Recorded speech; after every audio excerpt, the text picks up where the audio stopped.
കാരിക്കിൻ്റെ Manchester United ഞാൻ എപ്പോഴും criticise ചെയ്ത് പറയുന്ന ഒരു കാര്യം എന്താണെന്ന് വെച്ച് കഴിഞ്ഞാൽ ചെറിയ ടീമുകൾ വരുമ്പോഴത്തേനും കാരിക്കിൻ്റെ മാഞ്ചസ്റ്റർ യുണൈറ്റഡ് സ്ട്രഗിൾ ചെയ്യാറുണ്ട്. അവരുടെ ഫിസിക്കാലിറ്റി, അവരുടെ അഗ്രഷനൊക്കെ മാച്ച് ചെയ്യാൻ നമ്മൾ ബുദ്ധിമുട്ടുന്നുണ്ടെന്ന് ഞാൻ നിരന്തരമായിട്ട് വീഡിയോസിൽ പറയുന്ന കാര്യമാണ്. പക്ഷേ ഇന്ന് നോട്ടിംഗ്ഹാം ഫോറസ്റ്റിനെതിരെയുള്ള മാച്ച്, അതും ഓൾഡ് ട്രാഫോർഡിൽ നടന്ന ഈ ഒരു മത്സരത്തിൽ ശരിക്കും ഞാൻ ഇവിടെ ഇരുന്ന് നിലവിളിക്കാൻ തുടങ്ങി. ആ ഒരു 3-1 യുണൈറ്റഡ് മുന്നിൽ നിന്ന് കഴിഞ്ഞപ്പോഴത്തേനും നിങ്ങൾ അറ്റാക്ക് നിർത്ത്, നിങ്ങൾ ഗെയിം കൺട്രോൾ ചെയ്യുക, കുറച്ച് സിറ്റ് ബാക്കൊക്കെ ചെയ്യാം, കുഴപ്പമില്ല. പക്ഷേ ഇന്നത്തെ മത്സരം എൻഡ് ടു എൻഡ് അറ്റാക്കിംഗ് ഫുട്ബോളാണ് യുണൈറ്റഡ് കളിച്ചത്. 29 ഷോട്ട് അറ്റംപ്റ്റ്സ് ആണ് നമുക്ക് മത്സരത്തിൽ ഉടനീളമായിട്ടുള്ളത്. നമ്മുടെ XG നോക്കിയാൽ 4-ന് മുകളിൽ 4.41 നമ്മുടെ XG.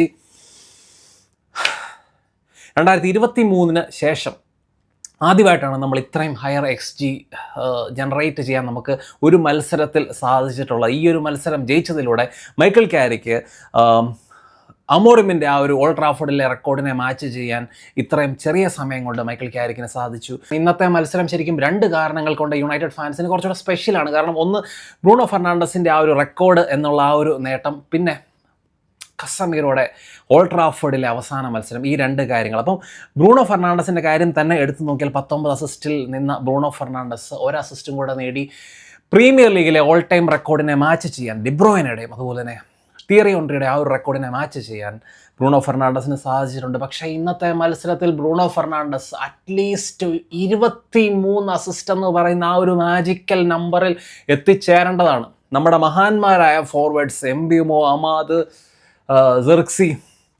സിർക്സിയൊക്കെ ഉണ്ടല്ലോ, ഈ മത്സരം കഴിയുമ്പോൾ സ്ട്രെയിറ്റ് നേരെ ഹോളണ്ടിൻ്റെ ടിക്കറ്റ് എടുത്ത് വീട്ടിൽ പറഞ്ഞു വിടണം. ശരിക്കും പറഞ്ഞാൽ ഇവിടെ നിന്ന് നമുക്ക് നിർത്താൻ പറ്റുന്നൊരു പ്ലെയർ അല്ല സിർക്സി. പുള്ളിയുടെ ഫസ്റ്റ് ടച്ച് മോശം, പാസിങ് മോശം, ഫിനിഷിങ് മോശം.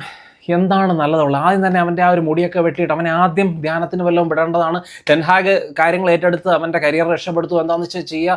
പിന്നെ ടെൻഹാഗിനെ ഓർമ്മിപ്പിക്കാൻ ഇങ്ങനത്തെ സൈനിങ് നമ്മുടെ ക്ലബ്ബിൽ ബാക്കി. പിന്നെ ബ്രൂണോ ഫെർണാണ്ടസിൻ്റെ കാര്യത്തിലോട്ട് നമ്മൾ തിരിച്ചു വന്നു കഴിഞ്ഞാൽ ഇന്നത്തെ മാച്ചിലെ ബ്രൂണോ ഫെർണാണ്ടസിന് 81% passing accuracy, 86 touches, 10 touches in the box, 8 chances created. 8 chances ആണ് ഇന്നത്തെ മത്സരത്തിൽ ക്രിയേറ്റ് ചെയ്തത്. 4 passes into the final third, 2 big chances, 1 assist. ഇതാണ് ബ്രൂണോ ഫെർണാണ്ടസിൻ്റെ ഇന്നത്തെ പെർഫോമൻസ്.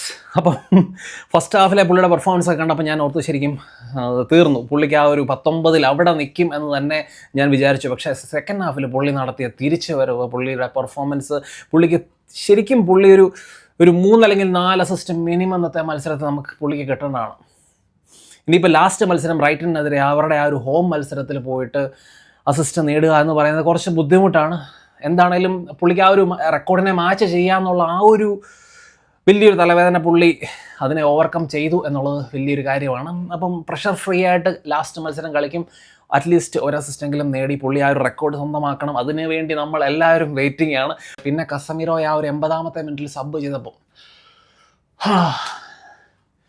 ഒരു 10 മിനിറ്റ് കൂടെ പുള്ളിയെ ഒന്ന് കളിപ്പിക്കാൻ ഞാൻ ഇവിടെ കിടന്ന് നിലവിളിക്കുകയായിരുന്നു. ശരിക്കും ആ മനുഷ്യൻ ടാറ്റ ബൈ ബൈ ഒക്കെ പറഞ്ഞ് പോയപ്പോൾ ശരിക്കും പലരുടെയും കണ്ണ് നിറഞ്ഞ് കാണും എന്നെനിക്കറിയാം. ഞാൻ ആ സമയത്ത് പുള്ളി ഇറങ്ങിപ്പോയപ്പം ഉണ്ടായ ആ ഒരു വിഷമം, ആ ഒരു ഫീലിങ്സ്, ശരിക്കും ആ സമയത്ത് ഞാൻ എൻ്റെ മനസ്സിൽ കൂടെ പെട്ടെന്ന് കടന്നു പോയൊരു സംഭവം എന്താ വെച്ച് കഴിഞ്ഞാൽ, കസമിറോയ്ക്ക് വേണ്ടിയുള്ള നമ്മുടെ ഫീലിങ്സ് ഇതാണെങ്കിൽ ബ്രൂണോ ഫെർണാണ്ടസ് ഓൾഡ് ട്രാഫോർഡിൽ അവസാന മത്സരം കളിക്കുമ്പം നമ്മുടെയൊക്കെ അവസ്ഥ എന്തായിരിക്കും, നമ്മുടെയൊക്കെ ഒരു അതിനെക്കുറിച്ച് ഓർത്തിട്ട് ഇപ്പം തന്നെ സങ്കടം വരുന്നുണ്ട്. പിന്നെ ഇന്നത്തെ മത്സരത്തിൽ എല്ലാവരും എന്താ പറയുക, വളരെ സൂക്ഷ്മമായിട്ട് നിരീക്ഷിച്ച ഒരു പ്ലെയർ ആയിരിക്കും എലിയട്ട് ആൻഡേഴ്സൺ.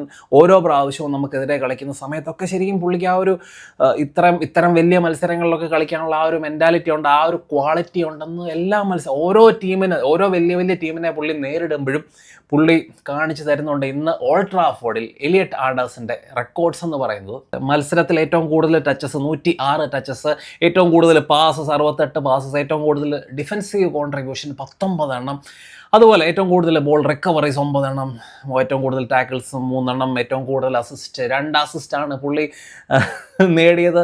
നോട്ടിംഗ്ഹാം ഫോറസ്റ്റിൻ്റെ 2 ഗോളും അസിസ്റ്റ് നടത്തിയത് എലിയട്ട് ആൻഡേഴ്സനാണ്. ആ ഒരു എലിയട്ട് ആൻഡേഴ്സൺ എന്ന് പറയുന്ന ആ ഒരു പ്ലെയറിന് വേണ്ടി നമ്മൾ ഒരിക്കലും കൈയും കെട്ടി നിൽക്കരുത്. ആ ഒരു സിറ്റിക്ക് പുള്ളിയെ കൊണ്ടുപോകാനുള്ള ആ ഒരു എന്നാ പറയുന്നത്, ആ ഒരു കോമ്പറ്റീഷൻ ഇല്ലാതെ പുള്ളിയെ കൊണ്ടുപോകാൻ സമ്മതിക്കരുത്. നമ്മൾ രണ്ടും കൽപ്പിച്ചിറങ്ങണം.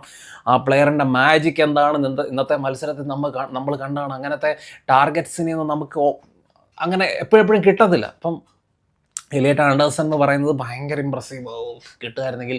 ശരിക്കും കസമിറോടെ ആ ഒരു കുറവ് നമ്മൾക്ക് എന്തുകൊണ്ടും എലിയട്ട് ആൻഡേഴ്സൺ എന്ന് പറയുന്ന പ്ലെയർ വന്നു കഴിഞ്ഞാൽ നികത്താൻ സാധിക്കും എന്നുള്ളത് ഞാൻ ഇവിടെ എഴുതി ഒപ്പിട്ട് തരാം.